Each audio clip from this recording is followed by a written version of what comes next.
E nós vamos fazer contato com o advogado e professor de Direito da Universidade de Fortaleza, integrante da Associação Brasileira de Juristas pela Democracia, ABJD Núcleo Ceará, Marcelo Uchoa. Bom dia, Uchoa. Bom dia, Glauco. Satisfação sempre participar do Jornal Brasil Atual. Satisfação é nossa, Uchoa. E nessa espécie de teatro de absurdo que virou o Brasil já há algum tempo, a gente prepara uma pauta na sexta-feira, mas no fim de semana acontecem coisas que na verdade acabam revertendo, interferindo na pauta, né, Uchoa? Eu vou começar por algo que aconteceu ontem. Né, jornalistas acabaram sendo intimidados por apoiadores do presidente Jair Bolsonaro. Também houve um episódio de agressão por supostos seguranças ali, enquanto a imprensa acompanhava o passeio de Bolsonaro pelas ruas de Roma, ele que está lá por conta do encontro do G20. Inclusive a Comissão de Liberdade de Expressão da Ordem dos Advogados do Brasil repudiou as agressões, dizendo o seguinte, Uchoa: é lamentável que incidentes como esse ocorram, refletindo uma postura frequente de desrespeito ao trabalho dos profissionais de imprensa. Então queria a sua análise sobre mais esse episódio envolvendo Jair Bolsonaro e a imprensa brasileira, Uchoa. Bom, Glauco, para a gente aqui não é mais novidade, né? A novidade é a exportação dessa técnica, dessa metodologia de hostilizar os jornalistas. Os jornalistas talvez sejam a categoria profissional mais violentada por esse governo. Desde o princípio, o presidente da República não mediu esforços em tentar enxovalhar, discriminar, de fato, hostilizar de forma brutal a categoria. É muito importante, de alguma maneira, que o mundo perceba isso, porque é uma categoria em risco. E, lamentavelmente, a gente só tem mesmo é vergonha, né, que a gente tem dessa forma como o Brasil está chegando nos fóruns internacionais. Chega acanhado, chega intimidado, chega desmoralizado e chega tentando chamar atenção através da brutalidade. É uma pena que isso esteja acontecendo, mas o tempo está passando, nós estamos começando novembro, logo chega 2022 e se tudo der certo, em 2023 a gente vai poder ser feliz de novo. E o Shoa, o jornalista Jamil Chad, inclusive, descreveu, né, cenas desse episódio de agressões a jornalistas, e ele também descreveu uma outra cena que vai ao encontro do que você está falando agora, que ele teve acesso à antessala ali da reunião da cúpula do G20, um local reservado onde você pode ver, né, os chefes de Estado, e ali tinham várias rodas se formando, né, com alguns líderes num lado, outros no outro, foram trocando, foram conversando, e ali, isolado, praticamente sem ninguém, Jair Bolsonaro. Né? Num momento ele conversou com Erdogan da Turquia, depois ele foi conversar com Alberto Fernandes, mas na maior parte do tempo ele ficou isolado, sem conversar com ninguém e as pessoas inclusive o evitando. Quer dizer, isso é um retrato do que é infelizmente a imagem do Brasil hoje por conta do seu governo no exterior, Uchoa? Com certeza, Glauco, que quando ele conversou com alguém, não foi alguém que puxou a conversa, foi ele que foi atrás, né?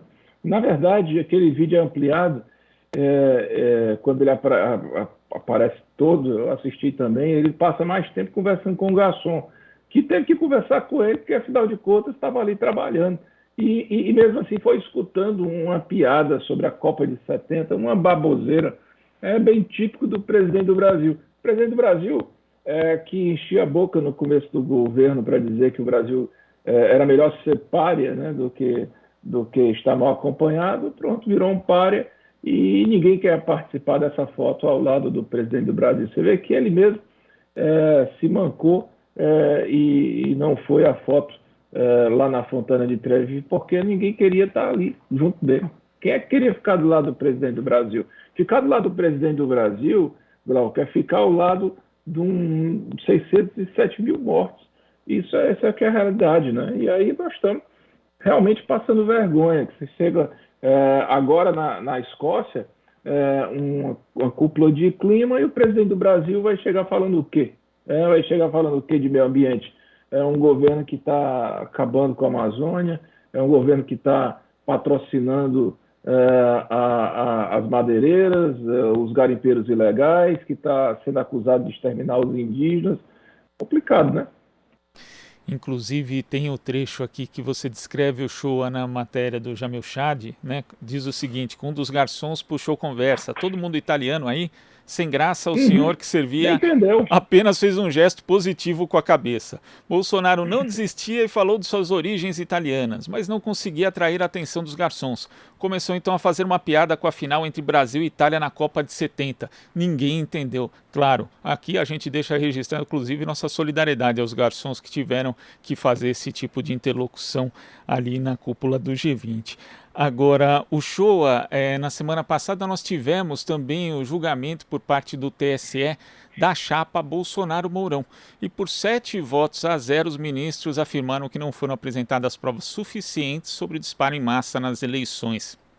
E o TSE também definiu que, em 2022, o uso de aplicativos de mensagens instantâneas para realizar disparos em massa, promovendo desinformação diretamente com candidatos em seu benefício e em prejuízo de adversários políticos, pode configurar abuso do poder econômico e uso indevido dos meios de comunicação social.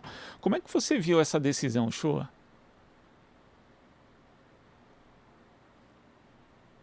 Parece que a gente teve um problema aqui. O advogado, integrante da BJD Núcleo Ceará, Marcelo Shoa, está com a imagem congelada. Eu acho que travou a conexão. Você está ouvindo Jornal Brasil Atual. As notícias que os outros não dão. A gente retorna com o advogado, professor de Direito da Universidade de Fortaleza, Marcelo Shoa. O Shoa deu uma congelada na imagem aqui, eu acho que deu uma travadinha na conexão, mas agora está normal.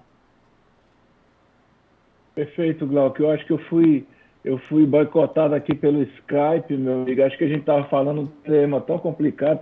Conversar sobre aquele cidadão que não estava nem vacinado, tentando constranger o garçom na reunião do G20, que o Skype me bloqueou aqui, mas agora nós estamos livres. Mudamos o assunto. Vamos continuar falando disso, mas não exatamente dele, mas da campanha de Jair Bolsonaro em 2018, né, o Shoa? Porque o TSE acabou decidindo não caçar a chapa dele junto com o vice Hamilton Mourão, mas diz que em 2022 vai ser mais rígido em relação à questão dos disparos em massa feitos em redes sociais, que a gente sabe que foram determinantes para a eleição dele em 2018. Como é que você viu essa decisão do TSE, o Shoa? Então vou tentar ser rápido aqui, porque ele é capaz de Skype me boicotar de novo. Glauco, meu amigo, essa decisão foi completamente esdrúxula. Veja bem, o TSE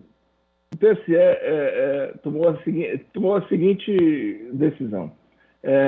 Compreende que houve disparo em massa, compreende que houve uma estruturação de rede para disparo em massa, sabe que aquilo ali foi voltado a favor do Bolsonaro e do Mourão, entretanto decidiu que aquele disparo em massa que foi estruturado em rede, que foi favorável ao Bolsonaro e Mourão, não tinha como comprovar a mudança do resultado. Ora, Glauco, eu pergunto a você, qual o sentido daquela rede ter se estruturado se não foi para interferir no resultado? Então, o TSE passou a mão mesmo sobre uma situação que aconteceu em 2018 e tanto sabe que foi absurda que já disse que em 2022 não tolerará de maneira alguma. Mas resolveu permitir que o presidente da República finalizasse o mandato. Agora, para a gente também não muda tanto, porque a gente também não acreditava que essa ação fosse prosperar. Porque se isso não é feito no início do mandato, Glauco, como é que vai ser feito no final?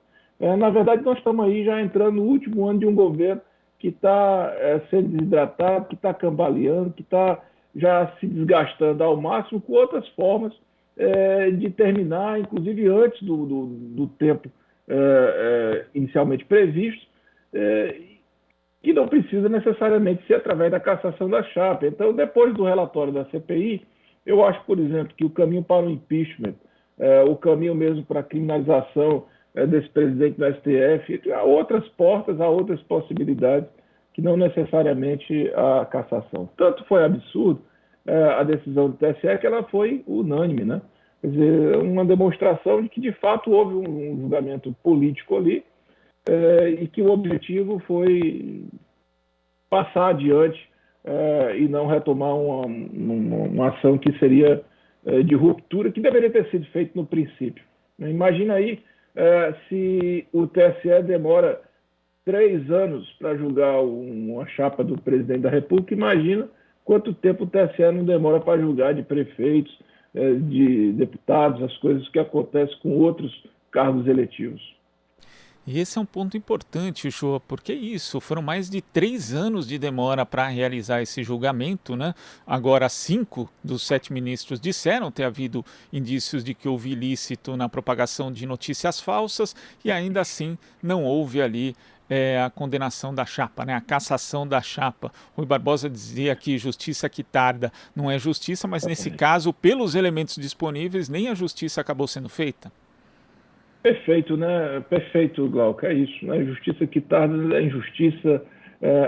Eu acho até que deveria, já que era para decidir dessa maneira, que nem decidisse, porque por mais que o TSE, que sentasse em cima do processo mesmo, porque por mais que o TSE diga que não vai tolerar em 2022, veja aí o precedente que o TSE abre, né? Se te dizer, não, mas a rede existe, ela é estruturada, ela é uma organização criminosa que de fato aconteceu com disparo em massa, mas não tem como comprovar a interferência no resultado. É brincadeira, né, meu amigo? Agora, para que existiu essa rede se não fosse para interferir no resultado? É totalmente ilógico. Mas abre ainda um precedente negativo.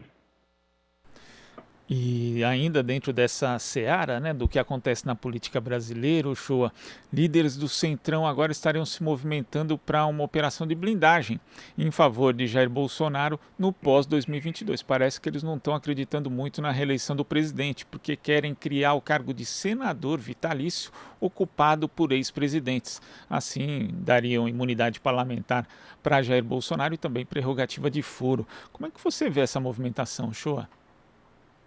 Glauco, isso aí foi considerado por senadores e por deputados de oposição como um balão de ensaio, né? Um factoide, algo que não vai acontecer de maneira alguma. Mas eu vou lhe dizer uma coisa, que a turma diz, né? Onde tem fumaça tem fogo, né? Isso também não apareceu por acaso e também não seria a primeira vez na história. No Chile, o Pinochet recorreu a essas figura, o senador vitalício, para se livrar das eventuais implicações criminais em toda sorte de violação de direitos humanos e institucional que provocou durante a ditadura no Chile. Aqui no Brasil, depois da ditadura militar, o que houve foi uma autoanistia, né, com a lei de anistia, em que os militares se blindaram de qualquer repercussão com a justiça. Então, eu também não duvido que aqui o presidente da República busque criar a figura do senador vitalício para si. Se vai conseguir, eu não sei. Eu acho até que não conseguirá, inclusive porque eu acredito que a sociedade brasileira iria se colocar em peso, né, contrário a essa tentativa de escapar da justiça, né? Mas que ele tentaria, eu não duvido, porque não tem menor compromisso com a democracia, sabe que cometeu crime, sabe que precisa pagar, sabe que os crimes são graves, e agora, faltaria também encontrar o cargo de senador vitalício para a família inteira, né? Porque não é só ele, ele, são os filhos também, tem as pessoas próximas, enfim, vamos ficar de olho nisso aí, porque desse presidente a gente não deve duvidar nada. Ele ameaça de golpe todo dia, ele já fez isso. Se ele não faz mais, se ele não deu golpe é porque não teve condições efetivas de dar. E ele sabe que vai perder também, né? Você disse muito bem. O grupo governista sabe que o Bolsonaro não se elege. E a tendência é que perca logo no primeiro turno, o que é muito bom, porque poupa o Brasil de um mês a mais de desespero, meu amigo. Nós estamos realmente num estado de calamidade muito grande. Quanto mais tempo passa, pior. Né? Melhor que seja através das outras possibilidades institucionais que ele mesmo criou com a quantidade de crimes de responsabilidade ou de crimes comuns. Portanto, melhor que fosse através do impeachment, ou melhor que fosse através do afastamento para responder a juízo criminal, mas se tiver que ser só pelas eleições, também pelas eleições será, porque ele não tem como escapar dessa decisão popular, e eu tenho certeza absoluta que não prospera, não há como. É um governo que pode ser contado em números de vidas perdidas. E o interessante, né, interessante ou não, dessa ideia do senador vitalício é que ela nem é original, Shoa, porque lá em 2001, a PEC 445 de José Carlos Martinez, que ele era deputado do PTB do PR, já instituía a figura do senador vitalício justamente para tentar proteger o então presidente Fernando Henrique Cardoso de eventuais ações na justiça. A gente sabe que o sistema de justiça foi bastante benevolente, acabou não indo atrás do ex-presidente, e a gente tem, na verdade foi até aprovado na CCJ da Câmara esse projeto, só que ele acabou sendo arquivado, não foi resgatado na legislatura seguinte, então ele, para fazer de novo algo parecido, vai ter que refazer a PEC, não tem como desarquivar. Mas isso é um pouco a história da política brasileira, né, Uchoa? Porque, pelo menos recente, porque nós tivemos também a PEC da Bengala, que acabou retirando da presidenta Dilma a possibilidade de indicar ministros do Supremo, e tudo fruto do casuísmo, né? Não é algo que é simplesmente feito para ser perene, não, é algo que a gente vai fazer essa modificação aqui por conta do governante de turno, depois a gente muda ali na frente. E aí, então, é algo que é um pouco a história recente do Brasil, essa ideia, né, Uchoa? Glauco, é exatamente isso que você está colocando. Veja só, o fato de ter um senador vitalício presidente da República, em tese, nem seria tão ruim.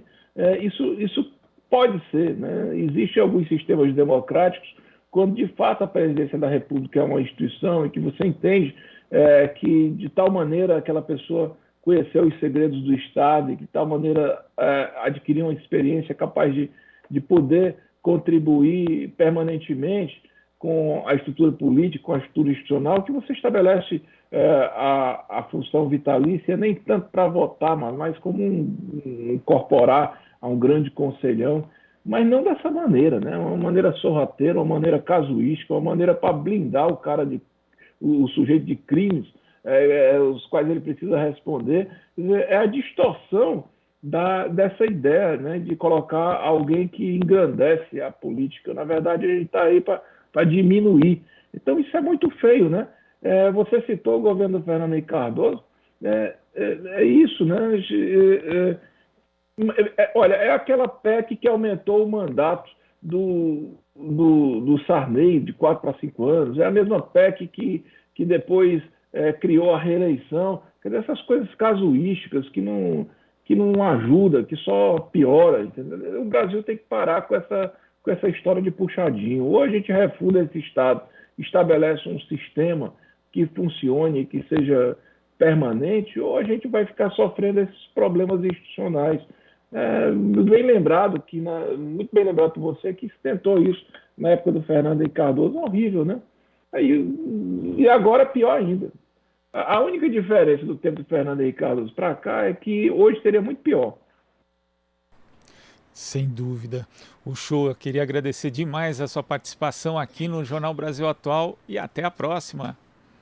Glauco, eu que agradeço. Desculpa aí esse acidente de percurso na transmissão, e tudo de bom para você, para Marilu, para Naama, para Terlânia. Enfim, vamos para frente. Nós vamos vencer, nós venceremos. Vamos para frente. Isso aí, vamos para frente, Uchoa. Conversamos aqui com o advogado, professor de Direito da Universidade de Fortaleza, integrante da Associação Brasileira de Juristas pela Democracia, BJD Núcleo Ceará, Marcelo Uchoa. Você está ouvindo Jornal Brasil Atual. As notícias que os outros não dão.